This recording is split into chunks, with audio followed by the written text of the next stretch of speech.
People don't want to think this deep because they're not taught to think. They're taught to memorize and regurgitate. If somebody presents something to them, they say, this is a truth, and this is what I will remember, and this is what I will write down, and this is what I'll teach everybody else. Teachers are not liars. They're just indoctrinated people. Our satellite communications, most of them, and Starlink especially, are all done from airplanes. One guy, an island in the South Pacific somewhere, and he's an ex-military guy and loves tracking airplanes and stuff, and he says, when he sees the last commercial flight, and there's no other flights in his area, as it leaves, he loses his service. His service goes down. The whistleblower from NASA said they shoot either a missile or a laser beam at the firmament, and when it hits it, it literally electrifies it. It creates a spot that stays charged for decades, right? And they can bounce signals off of it. If you're NBC News or whatever, you beam that signal to a spot in the sky, and then that transmits out everywhere. And if you point your giant dish to it, you can get the signal using the firmament to bounce it off of. You believe it because it's in a book that the Rockefellers wrote to control you. All of the education is indoctrination. They don't want you knowing who you are. They want you living in fear. They want you to be submissive to them. Govern is to control, meant is the mind. The government wants to be above God. They want to be ruling over you. They want you to consent to it. If you believe you live on a globe, you believe you live on the satanic ball, and therefore you have to play by their satanic ball field rules. Right? The government, if they admitted the earth was flat, that's God's world, natural law. So you play on their ball field and you play with their fiat currency, you're pretty well controlled.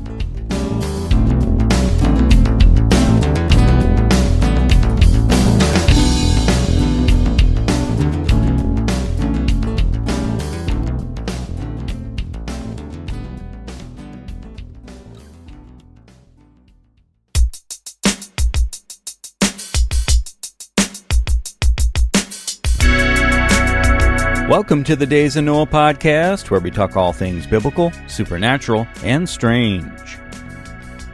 We conclude our conversation with Flat Earth David Weiss, talking about all of the common questions and objections that people have to this geocentric, stationary cosmology, as opposed to what is commonly taught. What people understand the Earth to be, and the solar system, and the globe, and how all of that works, providing alternate explanations for how could this work if we're not moving, but the heavenly bodies are the things that are moving above us.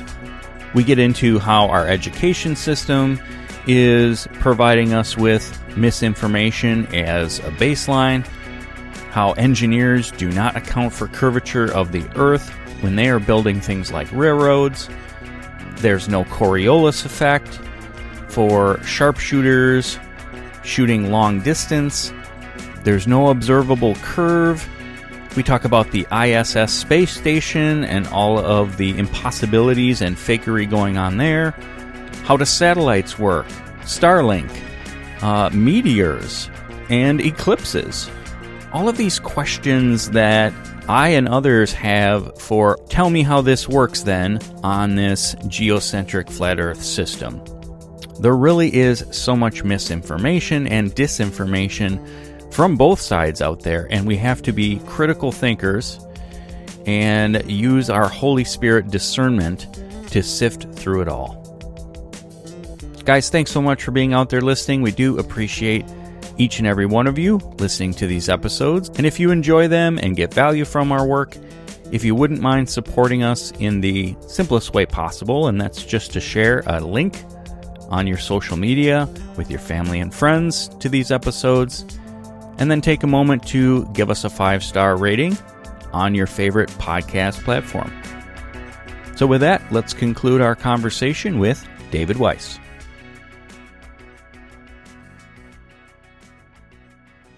Let's talk a little bit about gravity. People like to throw that one on at you and think that it's so self-explanatory.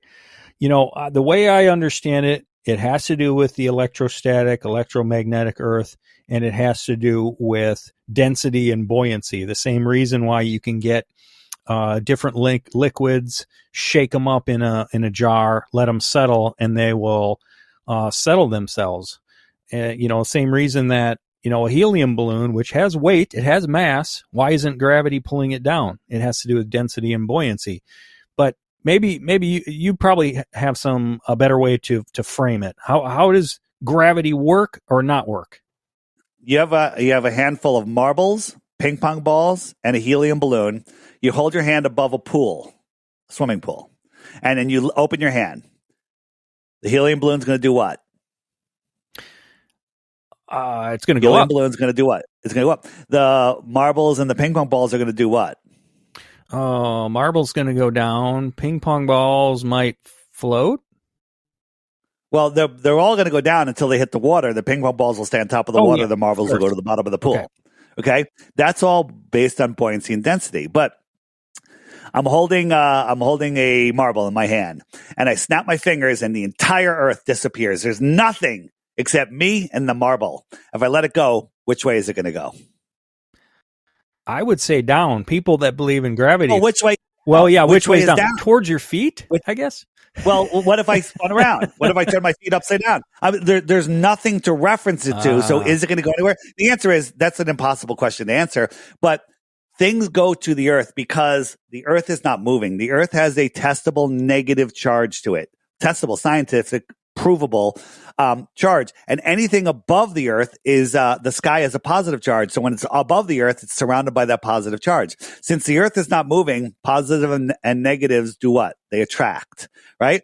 So there's a flow of energy from the sky down into the Earth. Testable, measurable. You can put a drone up, hang a thin copper wire on it, touch that wire. I dare you.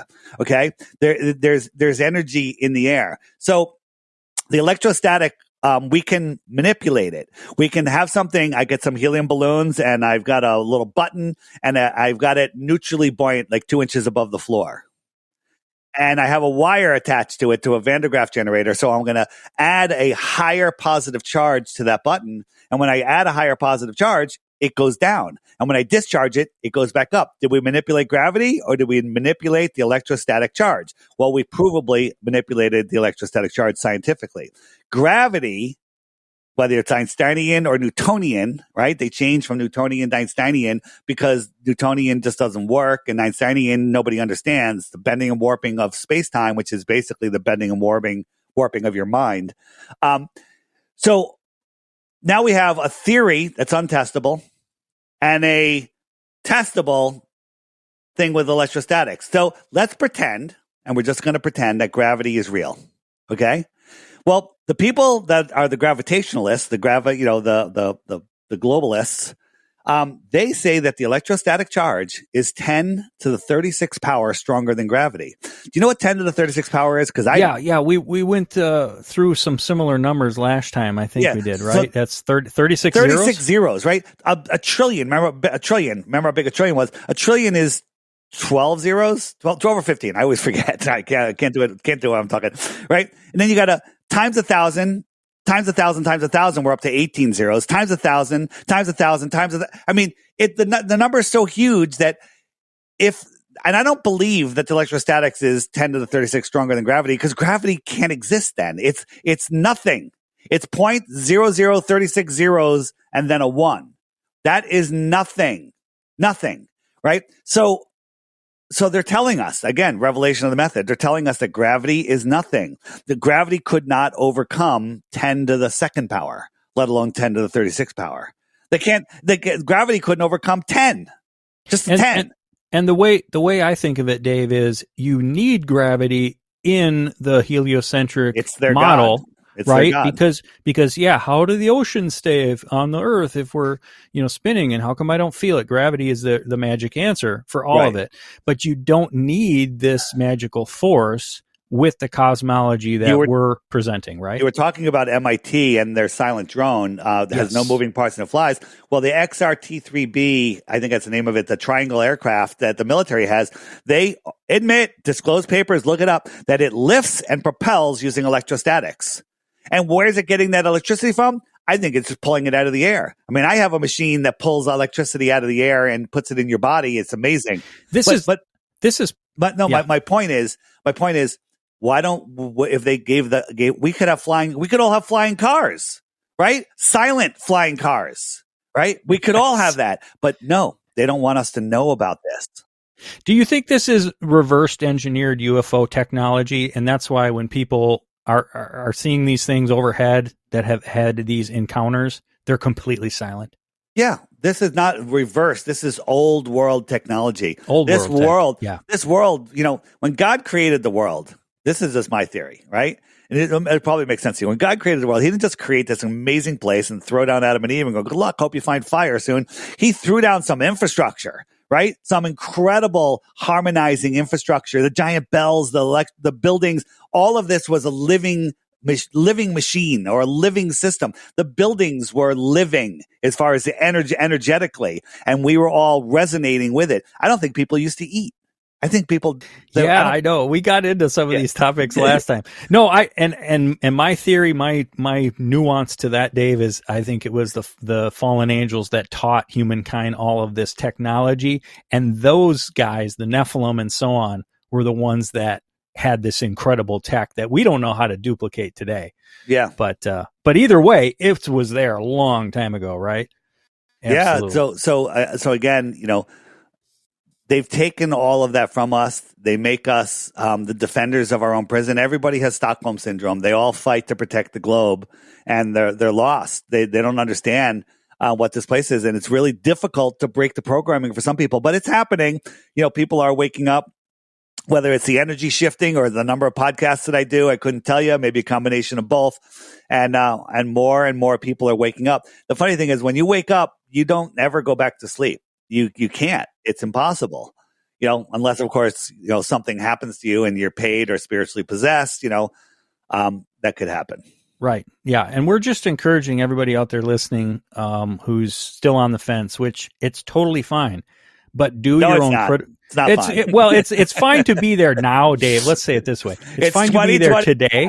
Earth is not a globe. Yes. 2025. Nobody has proof there's a globe. I offer 3 Bitcoins for 1 globe. That's proof. right. Nobody can friggin' do it. Right. Nope. And here's my challenge. Get my app. Every day there's a featured video on it. Watch it for 2 weeks. You'll become a flat earther. If you don't want to get the app, on my website, scroll down, you'll see a banner that says Crash Course. And it's just a list of videos that YouTube will never serve to you unless you search for them specifically. Watch the first 5 and you too can lose the respect of your family and friends. There you go. You can lose friends too. No, what I was going to say is it's okay today while you're listening to be on the fence, but you don't have to stay there. Be a critical thinker. Yeah. There's information out there. See if it holds water, test a thing and answer it after you've tested it, right? Don't answer it before you've heard it out, like the Bible says. All right, let's get into some of the other objections or explanations of things. So what about the Coriolis effect and the Fuca pendulum or the Lake Pontchartrain supposed bridge curvature? Boy, oh boy. So a lot there. The Foucault pendulum, right? They don't have them anymore because they don't work, right? Sometimes they get it swinging, it swings in the wrong direction. Sometimes when they're swinging and an eclipse happens, they change directions. It's called the Elias effect, right? Really bizarre. And a Foucault pendulum would really only work on the North Pole and South Pole if we were spinning. What do they say this thing proves? Well, they say it's the Earth is spinning out from underneath the pendulum, right? And that's why it's moving in that direction. but it would only do that at the North Pole and South Pole. Like, how would it work on the equator? We're moving sideways. It would start swinging in an ellipse, right? None of that is true. They all have engine. They all have motors on them to keep them swinging, and those motors have a bias, right? It's just there's so many factors. And half the time when you start them up, they spin in the wrong direction. It's totally dumb. On the app in the FAQ section page, there's a Foucault's pendulum section, and all the videos showing you the scam tricks that they do at the equator, and with the spinning of water in drains and stuff. I used to have in my house 2 toilets that spun in different directions. I guess one of them was in the northern hemisphere and the other's in the south. One was not in your house, or you were by location. Well, no, I must have lived on the equator, and one of them was on the north side and the south side. There it is. So you talked about the Coriolis effect. I mean, you'll hear that about, sharpshooters shooting 3 miles away have to take into account the Coriolis effect. Completely false. It's nonsense. Yeah. They take in air pressure. They take in drop. The the railgun on the Navy ships needs like a 2 degree inclination to handle the drop. Could shoot something 100 miles away. At 100 miles away, the drop is over a mile. But somehow they're able to target the building with a laser beam, right? They have to paint it with the laser. Paint it with a laser, and then they shoot it. And only a 2 degree tilt up to account for a drop. They don't calculate Coriolis. It might be in a book or two, but we've talked to many sharpshooters. They're like, nope. And a couple of years ago, the guys did the world record. I think it was 4 or 4.5 miles, right? Rifle shot, 4.5 miles. And the shooter said that he calculated for all of these different things, but Coriolis was not one of them. It was not one of them. And if you're calculating Coriolis, you'd have to know your exact latitude, your exact longitude, the exact angle that you're shooting at, and do calculations that would take ChatGPT a half an hour to figure out. Right, okay? Because it would change depending on if you're closer to the North Pole, you'd have a different rate of spin than Absolutely. if you're at the equator. And that's if you're pointing directly north or directly south. If you're pointing at an angle, now the whole calculation changes. Okay? It's so stupid, but people are like, no, it makes me hold on to my ball. I'm going to keep believing it. So, okay, this brings us to, and my last one that I asked you about was the Lake Pontchartrain supposed bridge curvature. Let's talk about engineers when they're designing bridges, when they're laying railroad tracks, all of these things. And whistleblowers that you've come across from some of these professions that said, no, we don't account for spin and curvature and all this stuff. And I was on TikTok Live just yesterday, and there's a guy that builds railroad tracks, and he says they build them these long stretches. They do not calculate for any curvature whatsoever over 100 miles, and there's, again, a mile of curvature. That's a lot of extra track. Yeah. What was I going to say? The Lake Pontchartrain one? The Lake Pontchartrain, yeah. So there's you can take a picture of something at a certain angle with certain atmospheric conditions, with certain lenses, and the one that everyone jumps to, it shows the bridge where the parts where ships can go under, where it literally looks like it's this huge, super steep hump that cars are going over. You can tell it's compressed. And if you look at the bridge on that picture, you'll see this curve. You're like, wow, like, how much curvature is that? The Earth would have to be like maybe 50 miles in circumference to have that much curvature over that distance. Whenever you see something like that, get an image of the globe, a cutout of the globe, and fit it underneath there, and you'll see that the Lake Pontchartrain covers it's like a third of the Earth. It's like a third or a quarter of the Earth. It's so dumb. But then there's other pictures from the side, from different angles, that show it perfectly flat. Perfectly flat. So it's kind of an effect similar to like a fisheye lens where it's a distortion of curvature in a way. 100%. Okay. 100%. Yeah, which obviously there was that Red Bull jump, right, from way up high, and he's got the fisheye lens. You've seen that, and the horizon of the Earth is convex, going concave, convex, concave. Yeah. And back and forth. And then when he went down, he's like. He goes, yeah, it was amazing, blah, blah, blah, blah, blah. Yeah, I saw the curvature of the Earth. Always has to throw in the curvature of the Earth. They always have to throw that in. I don't even know if that really happened the way they showed it to us.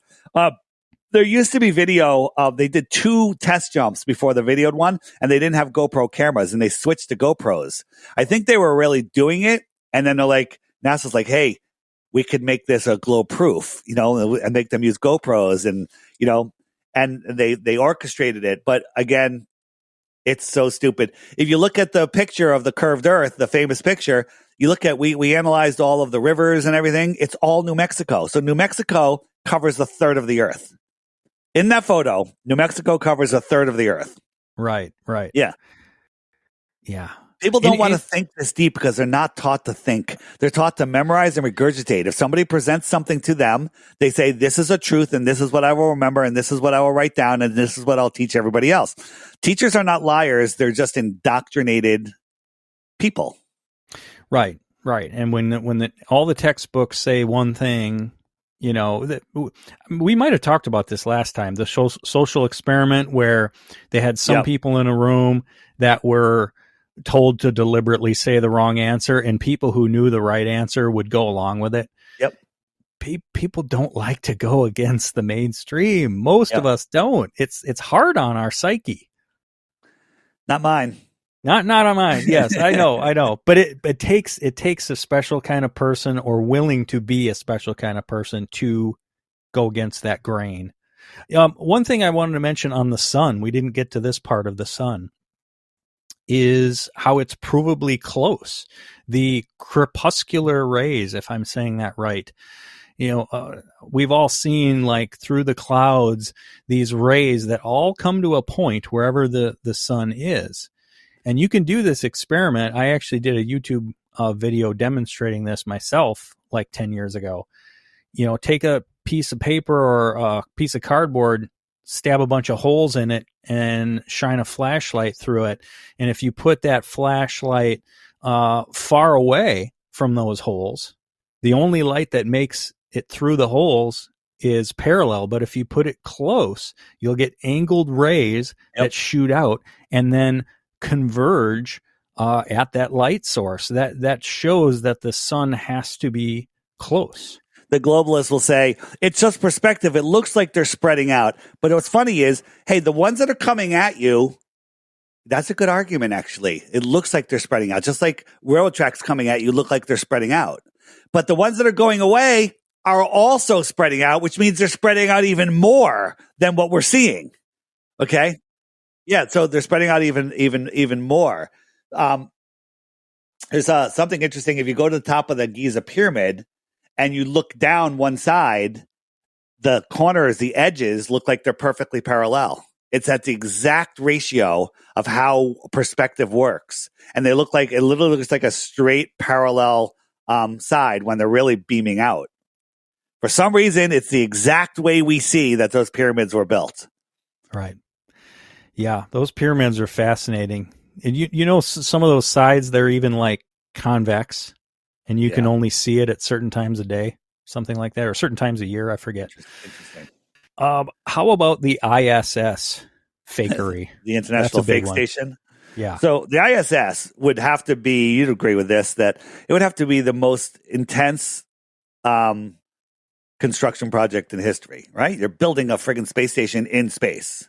That's supposedly going 17,000 miles. Well, it's all relative. You're already going that fast, and there's no air, so you wouldn't notice. You wouldn't notice. Okay. It. All right. But they never built it on Earth first. They made all the parts. And like the Russian module and the U.S. module, the connections, they use different doors. So they had to have a third company make an adapter to fit the two with two different doors. So an adapter, right? They never put it together on Earth. They put it together in space. You think that mission control would be like instructing the astronauts, okay, take this over here, connect that bolt or whatever, right? We never see any.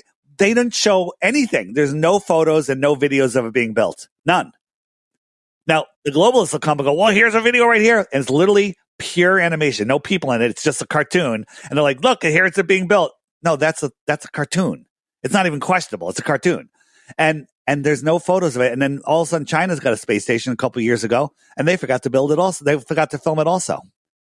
It's crazy. The NASA whistleblower says the way they fake it, when we see, I actually had a tracker, and I was like, oh, look, here's the ISS. It's going to show up over here at 5:16 p.m. or 6, whatever. It was like just sunset. And all of a sudden, there it was. And it went across the sky. It took about 8 minutes to go across the sky. So you saw it physically, or saw something? I saw light. I saw light. And okay. So if it's reflecting sunlight, how is it reflecting sunlight so everybody can see it? Like if you and I are on the beach and I was reflecting the sun at you with a mirror, the person next to you wouldn't see that reflection because it's only going to you. But we see this light go all the way across the sky. Now, it's 250 miles in the sky. So when it's directly above you, that's the closest it'll ever be, 250 miles, right? When it's not above you, it's farther than 250 miles, right? So it went above me. I saw it for like 4 or 5 more minutes. And it never got any smaller. 4 or 5 more minutes at 17,500 miles an hour is like 3,000 miles. Okay? So I saw something the size of a 747 that went 3,000 miles farther away from me, and I could still see it. Okay? Yeah, I don't think I can see a 747 3,000 miles away. You can't see a 747 at 10 miles away, let alone at 5 miles away. It's the size of, it's a tiny thing. That's like New York to LA, isn't it? Like 3,000 miles? Yeah, and I could still see it. Okay. And they say it's what layer of the atmosphere is it supposedly in? Is it the ionosphere? It's in space. It's in space. Oh, it's in space. Well, how many miles up is it? It's 250 miles. 250 miles, and it's the size of a 747, supposedly. Yeah, a little bigger, supposedly. And they say we can see and it with our naked eye. Gravity. It's not in zero gravity. It's falling, but at the same rate as the curvature. So if it falls a mile, the curvature is dropped a mile. So it's in this. It's just perpetually falling around the Earth. And I asked ChatGPT, I go, if something's falling due to gravity and there's no air resistance, will it speed up? It's like, absolutely. I'm like, there's no way that it could not speed up. Absolutely will speed up. Like, well, how come the ISS isn't speeding up as it falls around the Earth? And it literally, after arguing with me for a little while, hung up on me. Yeah, we'll get to orbit in a minute. But could we even see a 747 250 miles away?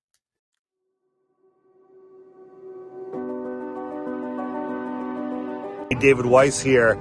I've been taking Masterpiece for probably over a year, maybe even 2 years. And the detox I feel from it is amazing. I have never felt better in my life. I know that sounds like a lot, but I sleep better. I have amazing dreams when I take it at night. I take it twice a day most of the time, but sometimes I only take it once a day because I forget. But it's definitely an amazing product. And now with the new research they've done where it is literally getting rid of the nanotech in your body, I can't imagine not having any. So there you go. That's my testimony, and I love the stuff, and I'm never going to stop taking it.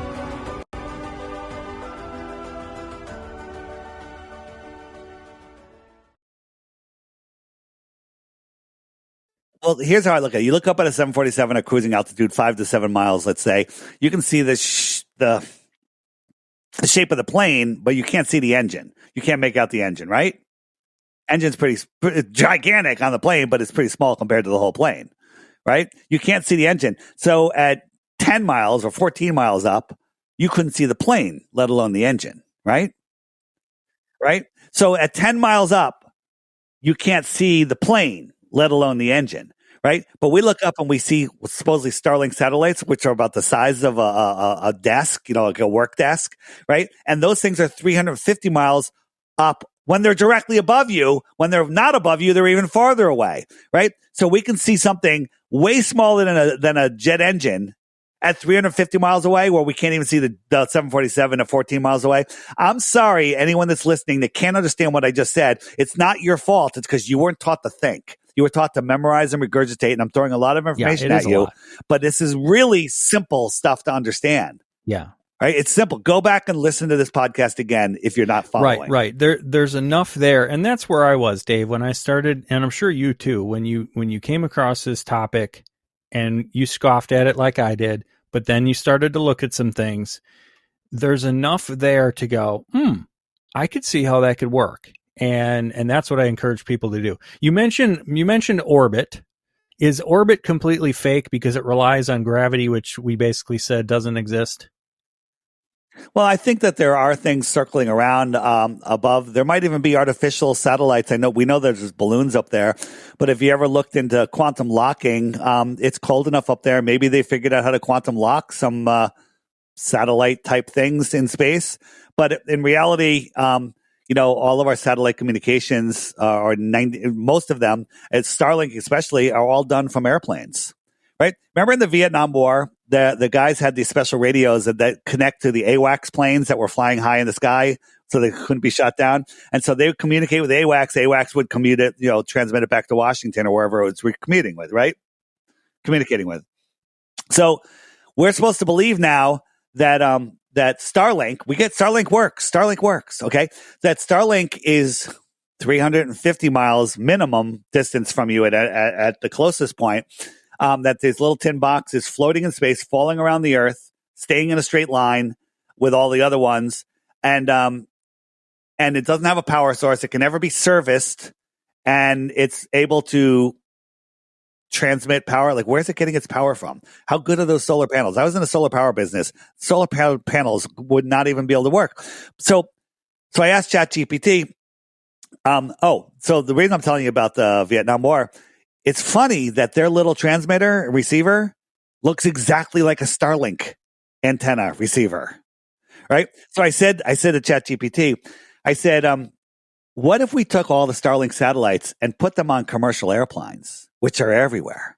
I said, wouldn't that work well? And I said it would have a power source. It can be serviced if there's something goes wrong, because it can be serviced every day when it lands, right? It can be swapped out with new equipment.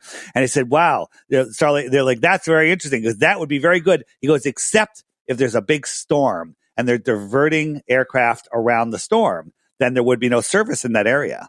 And I said, well, what if they had some military craft flying high above storms to fill in those holes? And ChatGPT said that would be a very robust system and would work better than the current Starlink system.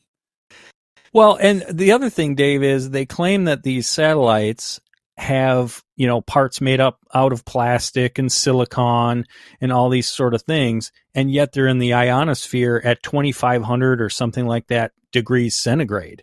Those things would crazy. Melt, absolutely melt. The global argument is, well, it's that hot, but there's so few particles up there, it doesn't feel the heat. I heard that. That's the reason that doesn't make sense to you is not because you're stupid. It's because it's stupid. Right? It's so stupid that you don't understand it because it's so stupid. You're not stupid, people. It's stupid. You're being taught stupid things. So what are satellites then, by and large? Is it ground-based? Is it the planes that you just mentioned? Is it weather balloons? Yeah. Is it all the above? So all of our GPS is done mostly from ground-based systems. Now, they might be adding in some airplanes as far as triangulation, but think about it. The dead spot on your cell phone is in the same spot every day. True. Yes. Right? The dead area. Well, that's not because satellites or airplanes are moving around. It's because the cell towers are stuck where they're stuck. Right? And they're using triangulation. You go out in the middle of the desert in Arizona, there's no service. What? No satellites are flying above there? It's using ground-based antennas, which are everywhere. It's using buoys. It's using stuff that is not moving here on the Earth. And then the communications are mostly done, 99% are done through undersea cables. But the Starlink service, which works if you're on a boat or somewhere in the middle of nowhere, is using airplanes. We had one guy who lived, I forget where it was, an island in the South Pacific somewhere, where he just recently, last couple of years, got Starlink service. He had no internet where he lived. He lives remotely nowhere. And he's an ex-military guy and loves tracking airplanes and stuff. And he says when he sees the last commercial flight, and there's no other flights in his area, as it leaves, he loses his service. His service goes down. Yeah, he never has service when there's no airplanes in his general vicinity. That's just a coincidence, right? Right. And then also with back in the day, you had these giant TV dishes. If your buddy had, his dad bought a satellite dish. Ooh, he could get. We had one. My father lived on a little island south of Puerto Rico, and we had this giant dish. It was probably 15 feet across. It was gigantic, and we can turn it. There was 6 or 7 different spots in the sky where we can get a signal, right? And it was tuned. You turn it, and it goes, it turns, and it points towards it, and you pick up a signal. Now, to me, what that is very simple. The whistleblower from NASA said that they shoot either a missile or a laser beam at the firmament, and when it hits it, it literally electrifies it. It creates a spot that stays charged for decades, right? And they can bounce signals off of it. They found out that they can bounce signals. So if you're NBC News or whatever, you're transmitting to your channel, you beam that signal to a spot in the sky, and then that transmits out everywhere. And if you point your giant dish to it, you can get the signal. Wow. And this is using the firmament? Using the firmament to bounce it off of. What did they say they're bouncing off of? Because they don't say anything. They say satellites. They say it's from satellites. Okay. Right? It's actually just bouncing off the firmament. How's that satellite? We're corkscrewing through space, and somehow the satellites are mirroring all of our images. Right. Because those satellites are supposedly in orbit, right? They're falling at the same rate that they're moving forward, and so they stay suspended. That's what orbit is supposedly doing, right? So, but somehow magically my dish in my front lawn is pointed at the exact right spot every second. right? Yeah, That's it's so crazy that people don't understand. So, I wish I had known back then, because they were sending raw news feeds over to from one station to the headquarters to be edited, and you can see the news before it was news. And there was so much stuff on there that we shouldn't have been seeing, but that was like pre VCR days. It was like maybe there was VCRs, I don't remember, but I'd be watching this. I was just a kid. I'm like, damn. I wish I'd be like, if I had recorded that, there must be so many gems in there.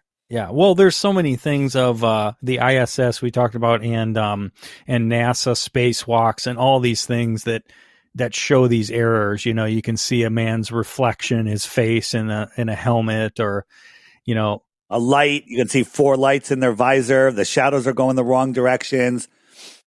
On the more resources page, there's a section called NASA nonsense, and then on the FAQ page, there's an ISS button.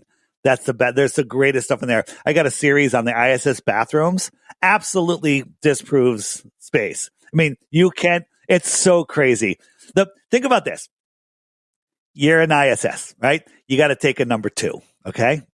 Let's say the fact that there's no gravity and the bile in your stomach is going in all different directions. You don't have explosive diarrhea. You just have regular, it's all good, right? The chances of that are 0, but you're pooping into this little square box. And there's a bag liner in there, just like you put a bag liner in like a cat litter box, right? And then they say that there's suction that would pull your number 2 down, but it's sealed off. The suction's below the bag, right? So you have to poop in the bag, and then when you're done, you unhook the bag from the side of the thing, and you push it down with a stick. They have literally like a broken hockey stick. It's called the poop pusher.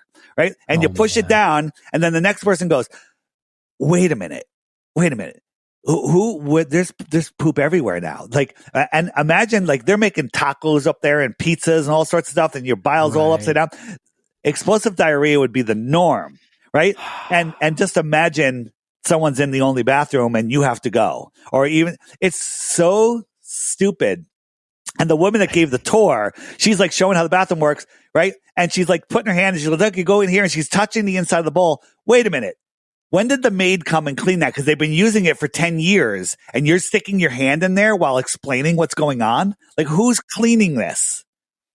And it's right next to the gym where they're sweating every day. I mean, just the fact that there's this supposedly incredibly advanced, space station with all of these systems. I mean, come on, anybody who works in an office, you got to call the IT guy a couple times a week to, take care of some issues. If you have a machine at your manufacturing plant you're working at that hasn't been used in 6 months, it has to be recalibrated and lubed up.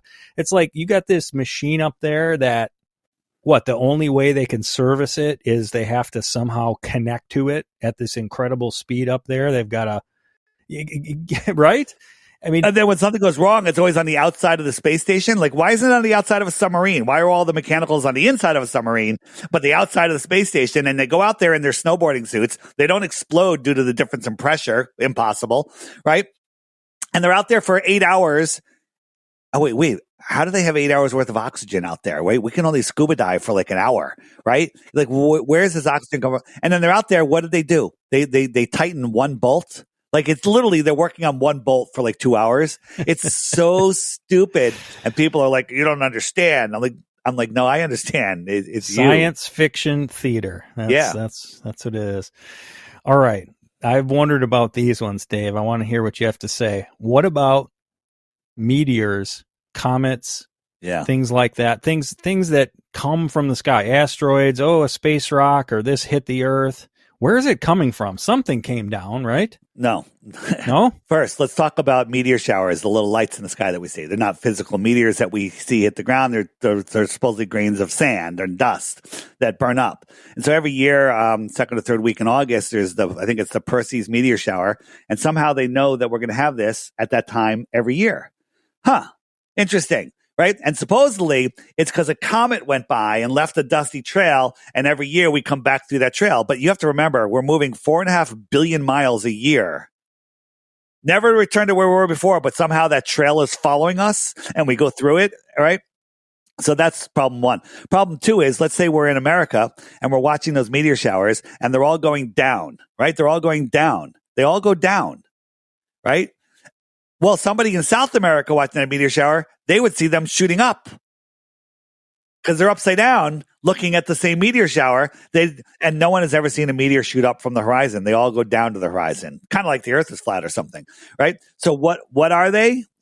I don't know. I think they're electrical phenomena, but they're not specks burning up in an atmosphere, because people in the other hemisphere would see them going up. No one's ever seen them go up. They all go down.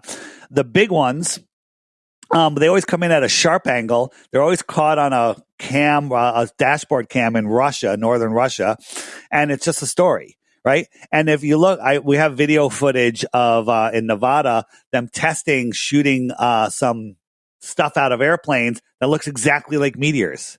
It literally looks like it's just a light show.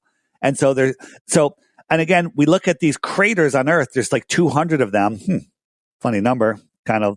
The 200 watchers. Right. Yeah, we talked about that. And they're all perfect circles, which means they all hit the Earth at a 90-degree angle.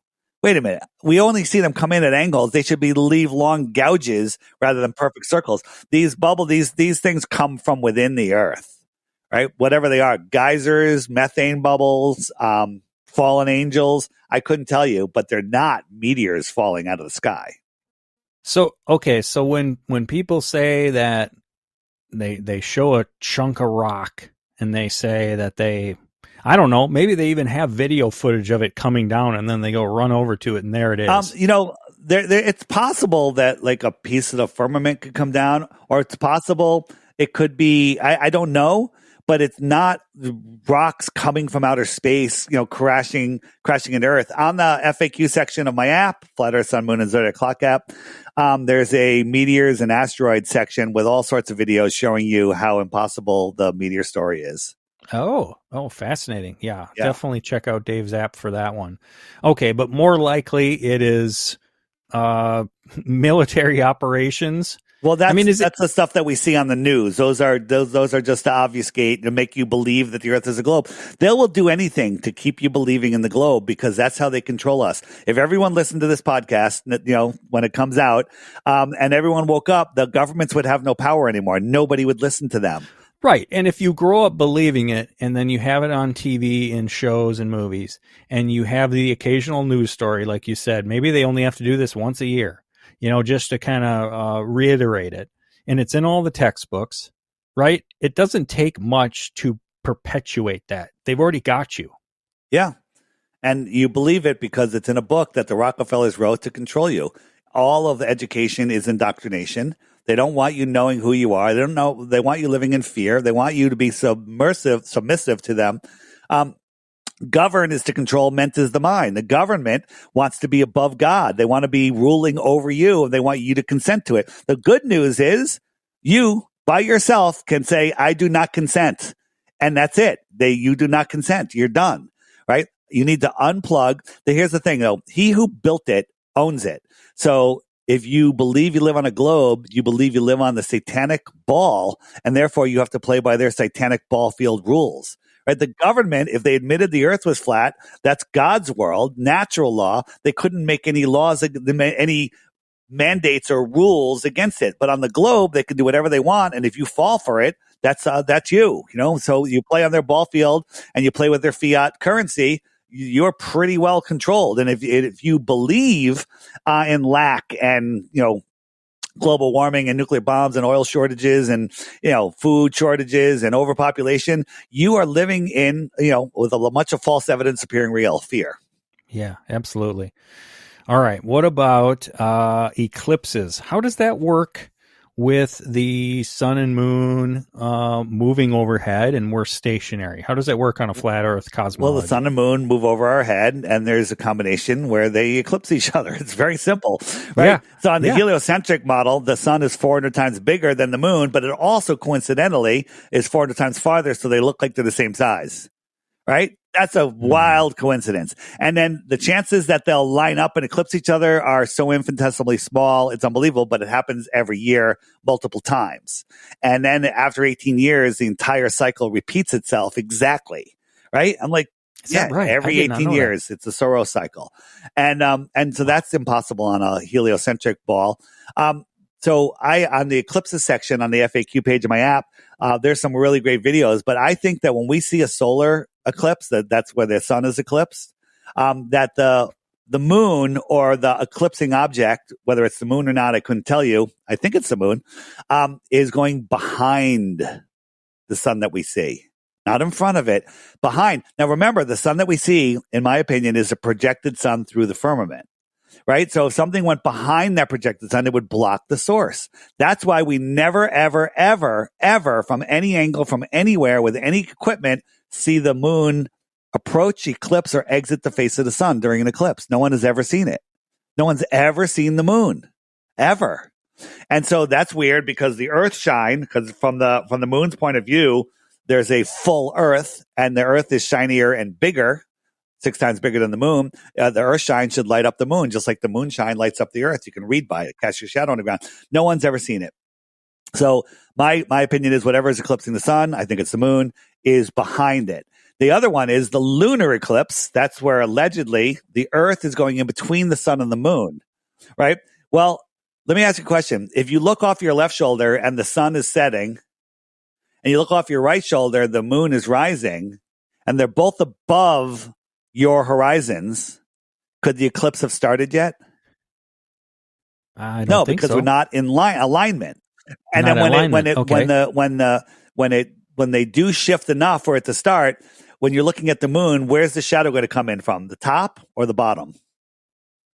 From your point of view. I'm trying to picture it. You're trying to view. You got the sun up on your left shoulder, the moon up on your right shoulder, and they're going to come into alignment. We're going to come up from underneath, so the shadow should be on the bottom of the moon. Right? Well, it comes in from the top sometimes.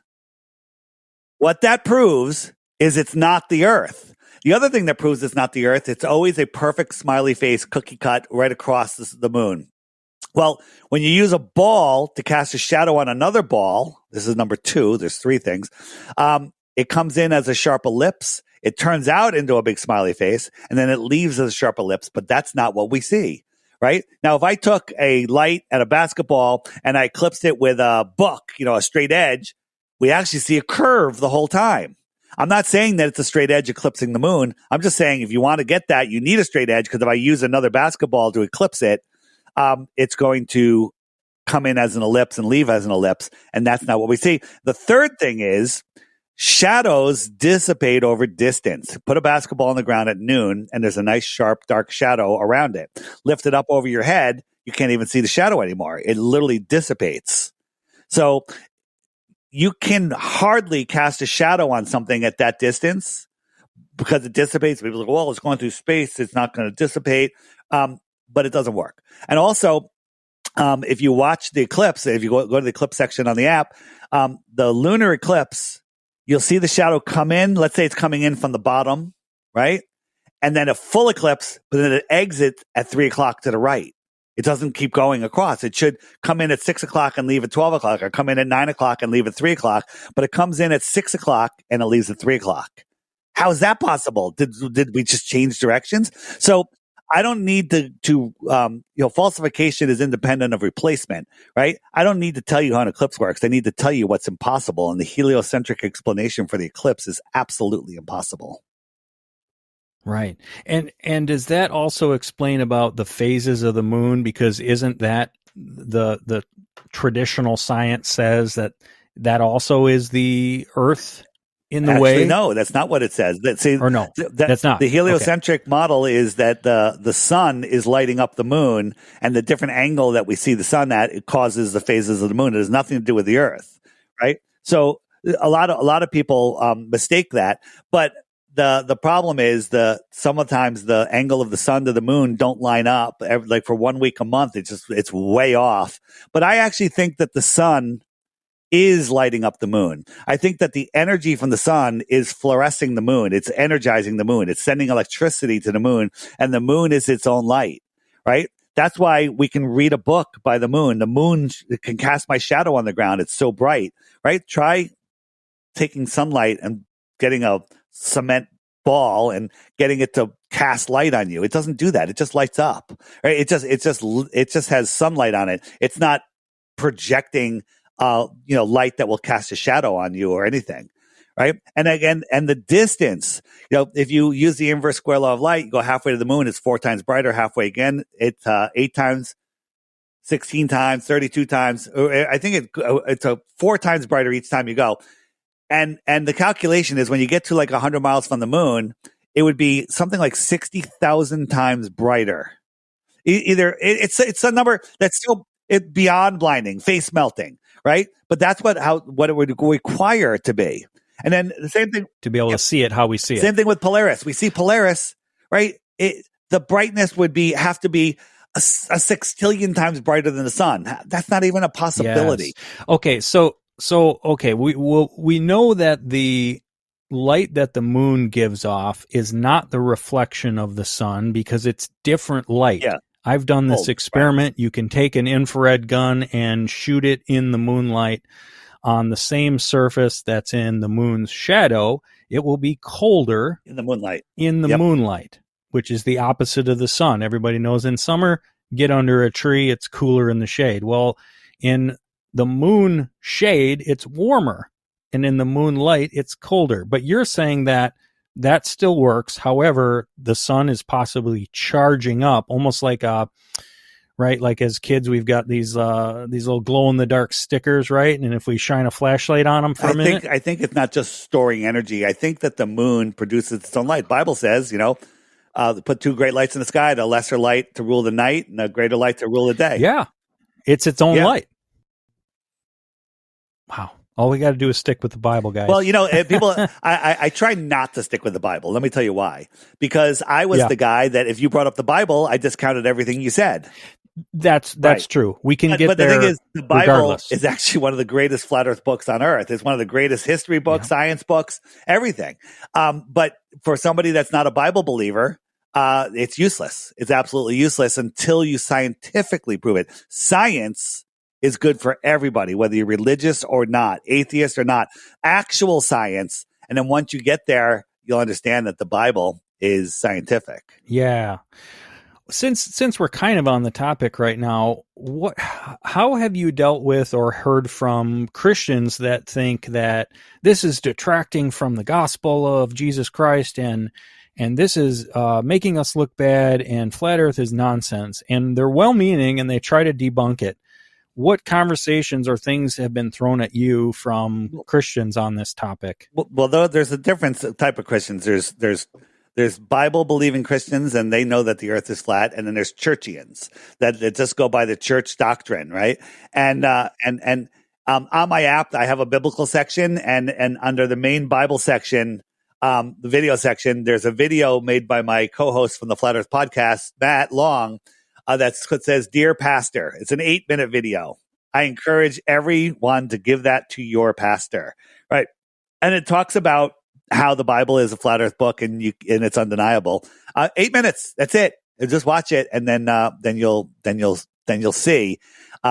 Again, it's just like saying, flat earth is a psyop to discredit the truth movement. That's just an assumption because you're a Christian and you believe the earth is not a globe. You believe flat earth is stupid. Therefore, flat earth is disgracing Christianity. And it's absolutely the opposite of the truth. Flat earth confirms Christianity. I think so too. And I know a lot of people will say, oh, it's figurative language, this and that. But yeah, certainly when we look at things like Joshua 10 and the firmament and things like that, it really does seem to confirm the cosmology that we can observably, provably show. We're not moving. We are stationary. Regardless of the exact shape, whether it's a donut or flat, it's not moving. It's not a ball. We see too far, and there's just too many things that you can go through and prove that. Maybe we should finish up with private space agencies. Elon Musk. and other space programs like China and Russia. We saw that ridiculous from India moon landing that looked like a cartoon from the 80s. What would you say to someone about Elon Musk and private space agencies that say, hey, aren't they doing these things? Aren't they proving space and all of these sort of things that NASA proves? Elon Musk is just SpaceX is just NASA, but privatized, so you can't do any freedom of information requests because it's a private company. And NASA has full access to them. If you just analyze any of their launches, I have one that I go over all the time. It's the one that's going to go to Mars. It's so fake. Like if I showed it to you out of context, you'd be like, well, that's from the worst B-rated movie ever. No one would ever believe that's real. And I'd say, no, that's actually an Elon Musk rocket launch. So again, everyone needs a hero. And when a hero's needed, they'll deliver one. And Elon Musk is our hero. He is just a puppet. I go back and forth on whether he's just MK Ultra mind controlled or is he's just an actual knowing, willing puppet. I don't even know if it's the same Elon Musk that used to be. It could be replaced. Who knows at this point? But SpaceX is fake X, and nobody ever goes in those rockets ever. The only one that's ever been on a rocket is Mad Mike Hughes, who tried to jump a canyon like Evel Knievel and ended up killing himself. And the news ran with it. Flat Earther kills himself trying to prove the Earth is flat, jumping 1,800 feet. That would be the world's record. And then because his rocket said research flat Earth, the news everywhere in the world ran. They're still running with the story years later that flat earthers kill themselves trying to prove the Earth is flat. 1,800 feet. You're going to a building higher than that, right?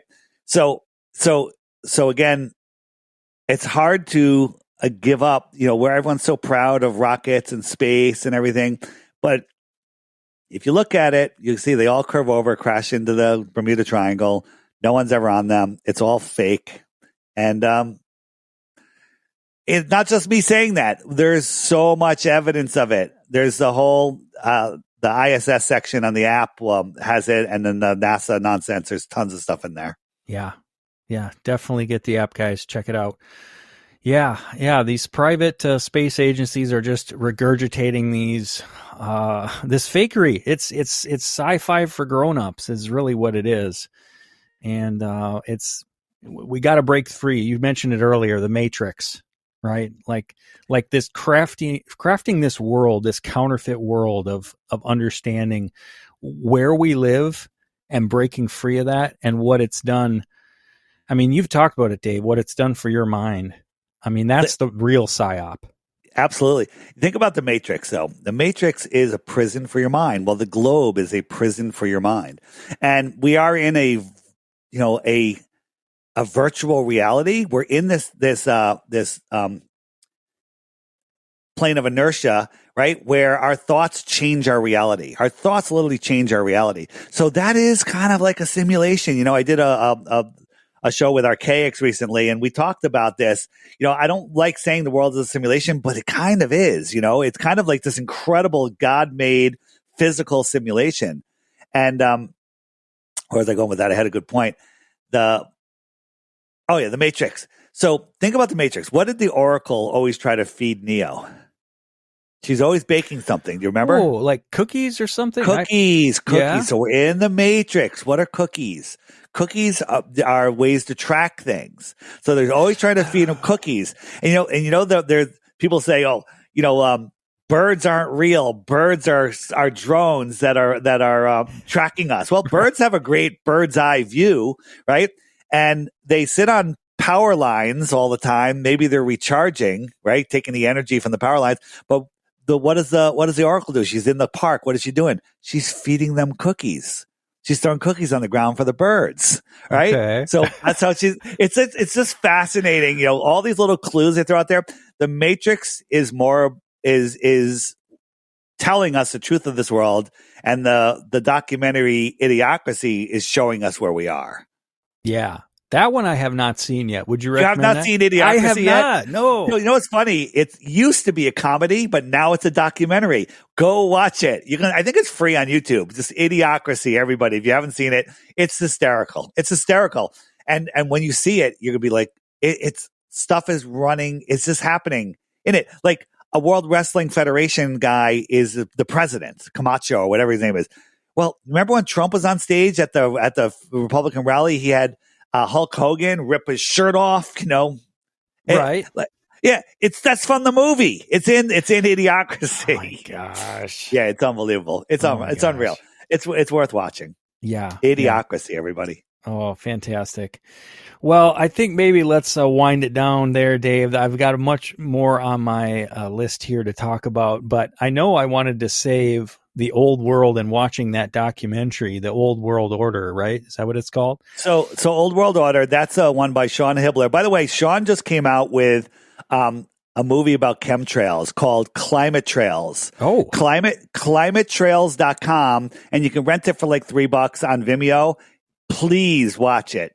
It's so good. Can you buy it on Vimeo and have a lifetime streaming like I've done with other Vimeo? I'm not sure if you can. Maybe you can buy it, or you might be able to rent it. But eventually it'll be on Amazon Prime. But just please, it's worth $3. Everybody, just go support Sean. But it's a fantastic video. Chemtrails are not a conspiracy. It's the real deal. It's the real deal. And there's new stuff in there. Like I know I've been talking about chemtrails for over 2 decades, and there's new stuff in this video which will blow your mind. That's fascinating. No, I've been paying more attention. That one I was slow to warm up to the idea of it for whatever reason. I just never looked into it. But I've been paying more attention to the skies. And in the last month, I'd say 2 different days, I've seen planes which have the vapor trail that literally disappears in about 5 seconds. And so when you see the ones that don't disappear, minute, 10 minutes, 20 minutes, and gets bigger and bigger, spreads out. And they white out the whole sky. They do. They do. Now, here's the thing. They go, it's weather control. It says that a lot of it has to do with weather, but it's also a spiritual war going on in the sky right above us. The cumulus clouds, literally, in my opinion, are sentient. They know what's going on. They are the angelic clouds of this world. Water rules this world. Water is intelligent. Water is living. Right, living water, and we're watching this war. When the chemtrails come, all the clouds just turn into a slurry. It's literally like a war. And once you have eyes to see, it'll bring tears to your eyes. But I got sidetracked. You were asking about something, and I got diverted with. Well, I was saying, just kind of leaving some teasers for next time. I'd love to talk more about that Old World Order once I have a chance to watch that documentary. Yeah, That's in the Old World page on the app, Old World Order. You can find it online also. But there's also on the app, on the Old World page, there's The Lost History of Flat Earth. Did we talk about that last time? It's a 5-hour video. No. So it's a 5-hour video. This is on your app? It's on my app. You can find, you'll find it in the Old World page. Scroll down to the bottom. It says Old World Order. So people sent this to me when it came out, and I'm like, 5-hour video. I'm not watching that. And then someone else sent it, and someone else sent it. And I'm like, all right, I'll look at it when I have a chance. And like a week or two later, it's 11 o'clock at night. I'm cleaning up. I was let me just throw this on for a minute while I'm cleaning up my office. Right. 5 minutes later, I'm not cleaning up. Next thing I know, it's 4 a.m. And I'm like, what the hell just happened? Right. And so like I had to work that day. I went to work. I came home. I watched it again. I watched a 5-hour video twice in one day. Wait, and this is way down the road of your research. Like, this was new to you? On. The Old World was new to me at that time. Oh, the Old World was. Okay. The Old World, yeah. But it's Old World and Flat Earth, where it all ties it together. It'll blow your mind. It's impossible to watch that and then believe any history you've ever been taught. It's all gone. Everything is gone. Graham Hancock is gone. Everything is gone. All right? Guys, we're busting paradigms here. Yeah. Can we talk about water for a second and then we'll wrap it up? Yeah. Let's hit on water. I think water is, as I said, alive. I think water is the physical manifestation of God. I think it's all around us. It's in us. We can't live without it. It holds information, right? So water is everywhere, right? Jesus walked on water. So when we're watching the sunset, we see the sun walk on the water. To my feet, you're 10 yards, 10 miles down the beach. You see the sun walk on the water to your feet. And if we look at each other, we can't see the other person's reflection on the water. So you're having a personal relationship with the sun. Interesting, right? Right? So wait, there's more. Water, the clouds, angelic, falls from the sky and brings us life on earth. So it kind of dies, falls to the earth, and then what happens? It evaporates and goes back up to the heavens. It's resurrected, right? Fascinating, right? You can't be alive without water, right? It's in us. It's around us. It gives us life. We depend on it, right? If you came out of the desert and you've been stuck in the desert and you had no supplies, and somebody gives you water, what do you say? You say, Thank God. Thank God. Thank God right away, right? You look into the water and it reflects your image back to you. You see yourself in the water. It's a perfect image, right? People throw coins into a well, into a fountain, and make a wish. What are they doing? They're literally making a wish to God. And people pray over their food. And when you set good intention into your water, the water structure changes. You've seen like Masaru Emoto. Dr. Emoto's, yeah. Yeah, Emoto. And there's done another some woman myself. I forget her name. She did some incredible stuff. I think she's taken it to the next step. Your thoughts literally change the water, or the water, it responds to your thoughts. So when you pray over your food, you're changing the water in the food. So fascinating. And so people need to understand, what your thoughts do to your reality. And like me, my water, I take my water, I distill it. So now I get all the crap out of it. Then I put it into blue bottles and I put it on the windowsill. And I let the sun light through the blue bottles. Sometimes I play Holy Harmony music to it. Then I put it in a hydrogenator to add hydrogen to it. Sometimes I spin it, right? And then I pray, and then I drink it. My mom has this pennersizer. She spins around 30 times or whatever. Yeah. You seen those? Yeah. Yeah. I mine actually the jar broke, but it's amazing. It's absolutely amazing. And if you understand, the power of all of this, everything changes. Yeah, it's an absolutely fascinating, complex, amazing world that God designed. And I say it often, Dave, I just can't wait to sit around the campfire in heaven one day and be like, all right, Dave told me some incredible things about water and about the firmament and stuff. Can you unpack more of it? Tell me how you can, I think you'll know it when you go back. I'll know it when I go there. But I want to. We're not learning things. All this stuff, we're not learning it. You're remembering. We're remembering. That's all of possible.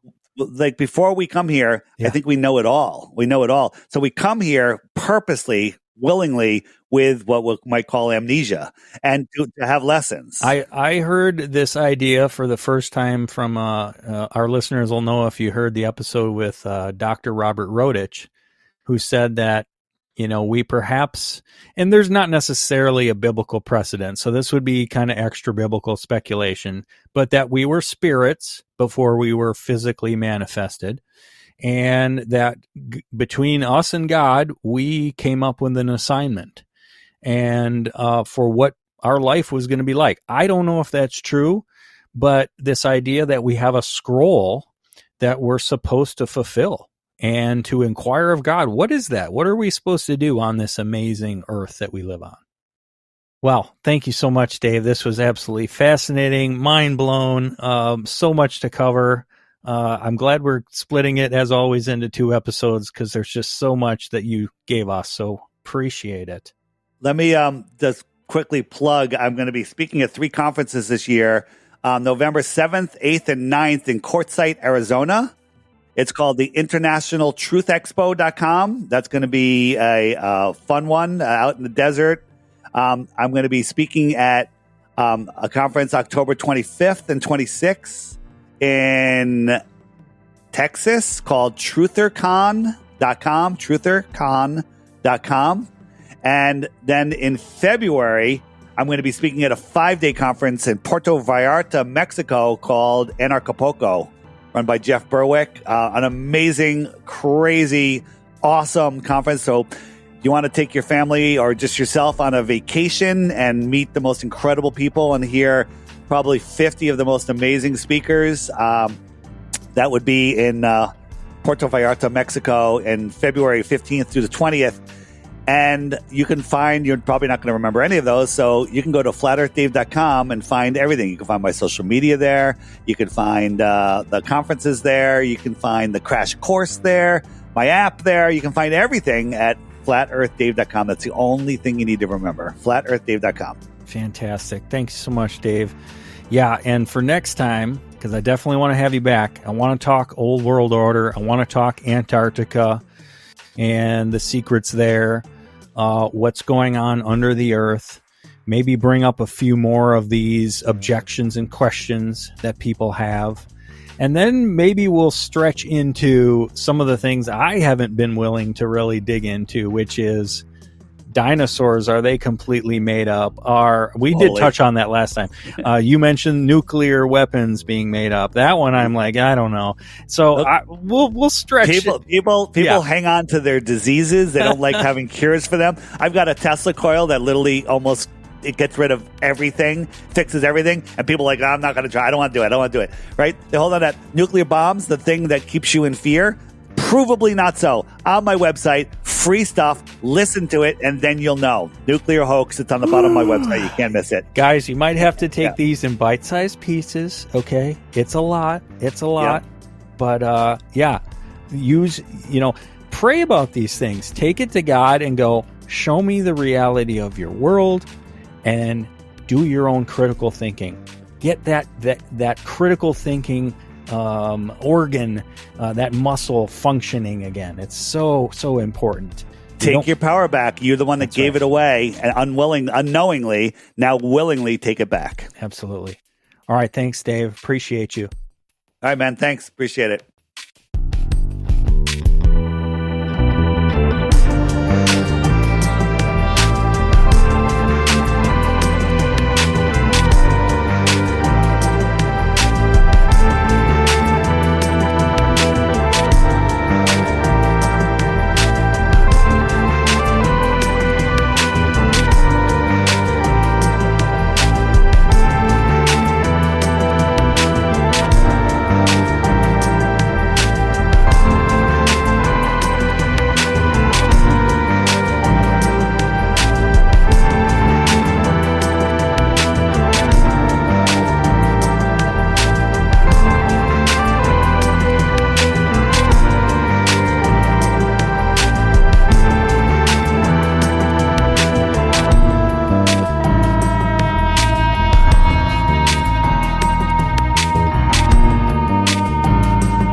Hey, everyone. If you enjoyed this interview, please help support my work and help wake up others by referring or gifting the app to at least one person today. By doing that, you're going to help wake people up and help me to continue doing other interviews like this. With the censorship out there that's going on, it's very difficult to find relevant information. And the app, as you know, brings people to the truthful information of our world. So help support my work, help support your efforts in waking up friends, family, and strangers. Gift them the app or just recommend the app. And let's make 2025 the year Flat Earth breaks free. Check the links below for information on how to gift the app or just refer the app to others and use your referral code to earn Dome cryptocurrency and a free subscription. Thanks.